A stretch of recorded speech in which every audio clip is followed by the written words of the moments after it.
পরিচিত ছিল, Shanghai Chinese রেস্টুরেন্টের মালিক ছিল ধানমন্ডি 27 নম্বর রোডে। দয়া করে কাউরে জানান আমি ভেগে আছি আমার জানের উপর। আমি লাস্ট মানুষ যে কিনা জানে যে এটা খুন, আর আমি এটা প্রমাণ করতে পারবো ইনশাল্লাহ। দয়া করে একটু সাহায্য করেন, একটু সাহায্য করেন। এই সাংঘাতিক অবস্থা, এরা আমার এই বাসার মধ্যে খুন করার প্ল্যান করছিল। আশেপাশে সমস্ত সুযোগ পায় নাই।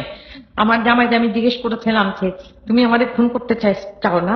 ও বলছে যে খুন করলে তো তোরা আমি কবে খুন করে ফেলতাম। এটা তো আমি জানি, এখন তো আমাদের খুন করতে চায়, কারণ এখন আবার কেস ওপেন হয়েছে। প্লিজ দয়া করে কিছু করেন, দয়া করে জানান। নীলা ভাবি, আপনার ছেলেরে খুন করা হয়েছে। আমার যা করার আমি করবো, আমি ভেগে আছি ভাবি, নাহলে আমারও মেরে ফেলতো ওরা সবাই মিলে।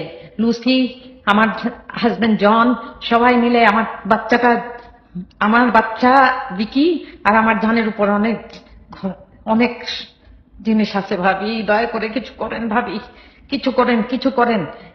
যেখানে যান ইনভেস্টিগেশন করেন। এটা খুন ছিল। ইমন আত্মহত্যা করে নাই, সালমান শাহ আত্মহত্যা করে নাই, সালমান শাহ আত্মহত্যা করে নাই ভাবি, সালমান শাহ আত্মহত্যা করে নাই, আপনার ছেলে আত্মহত্যা করে নাই, আপনার ছেলের খুন করা হয়েছে। আমার বাপরেও মনে হয় মারা ফেলছে ভাবি, আমি জানি না, আমার ভাইটারও মারা ফেলছে মনে হয়। আর দয়া করেন আল্লাহ, দয়া করেন কিছু করেন। আসসালামু আলাইকুম। আবার আল্লাহ হাফেজ। বেঁচে থাকলে ইনশাল্লাহ দেখা হবে না।